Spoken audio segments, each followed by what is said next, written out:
नमस्कार साथियों, आज हमारे बीच में भगवान परशुराम भवन के आचार्य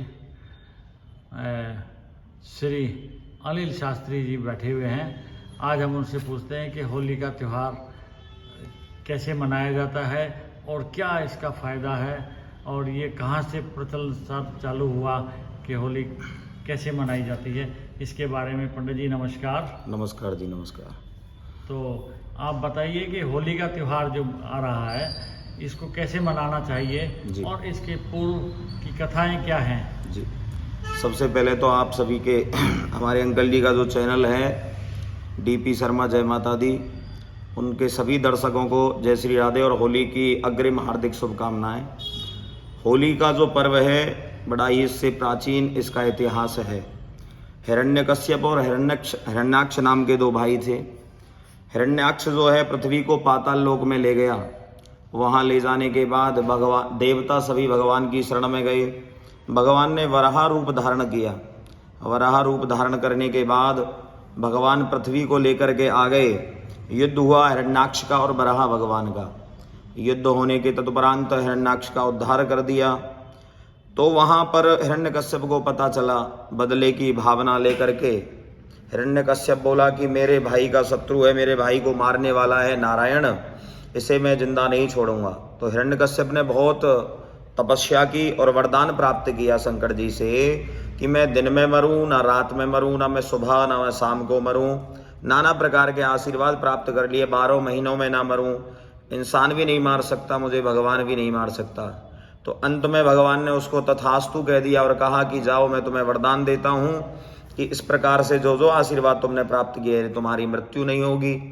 अब जैसे ही उसके पाप बहुत बढ़ने लग गए, पाप बढ़ने के तदुपरांत उसके कुल में प्रहलाद नाम का पुत्र उत्पन्न हुआ। प्रहलाद जी महाराज जो थे भगवान के अत्यंत भक्त थे। पाठशाला में जाते गुरु संडामर्क के यहाँ, वहाँ भी अपने साथियों से श्रीमन नारायण नारायण कीर्तन करवाते थे। अब जैसे ही हिरण्यकश्यप को पता चला कि ये नारायण से बड़ा अत्यंत प्रेम करता है, तो वहाँ जाकर के कह दिया कि नारायण जो है मेरा शत्रु है, उसका कोई भी नाम नहीं लेगा। अब वहाँ जब इतना पता चला तो बड़ा ही क्रोध में आ गया हिरण्यकश्यप और नाना प्रकार की यातनाएं प्रहलाद जी को देने लगा। अंत में आपने सुना भी होगा, होलिका नामक जो इसकी बहन थी हिरण्यकश्यप की, उसे बुलाया गया और कहा कि जाओ इस प्रहलाद को ले जाओ और जा करके जला करके भस्म कर दो। प्रहलाद जी महाराज को ले गई होलिका और ले जा करके अपनी गोद में बिठा लिया। लेकिन जिसको भगवान जिसके रखवाले उसे भला कौन मार सकता है।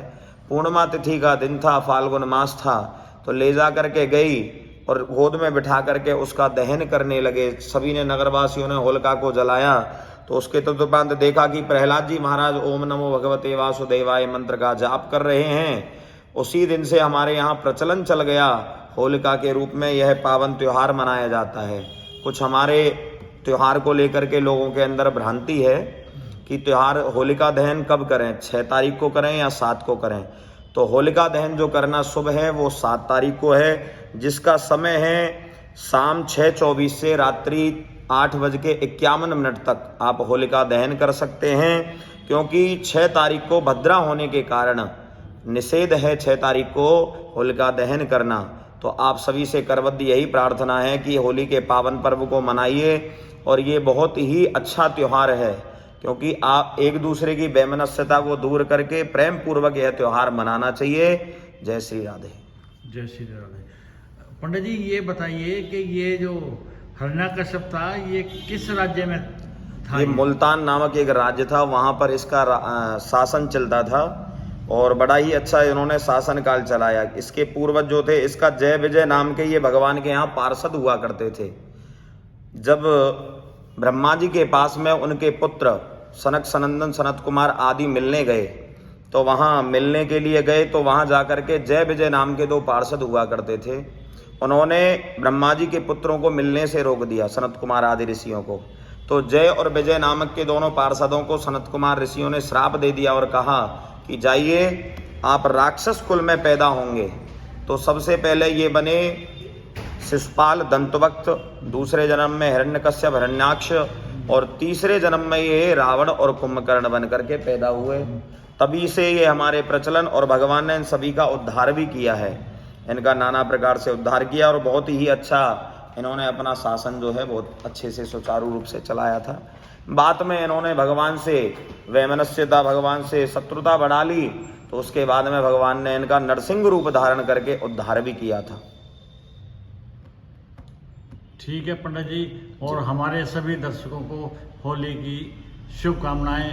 भगवान उनके परिवार में सुख समृद्धि। आप सभी ऐसी वीडियो देखने के लिए ज़्यादा से ज़्यादा हमारे इस YouTube चैनल को लाइक करें, सब्सक्राइब करें, और आप अपने विचार की हम किस प्रकार की वीडियो बनाएं वो कमेंट में ज़रूर आप बताया करिए, क्योंकि हमारे जो अंकल जी हैं DP शर्मा जी बहुत ही अच्छी वीडियो बनाते हैं। धार्मिक स्थानों पर जाकर के धार्मिक विचारों की वीडियो इनकी होती हैं, तो ज़्यादा से ज़्यादा इस चैनल को सब्सक्राइब, लाइक, कमेंट करें। जय श्री राधे। जय श्री राधे।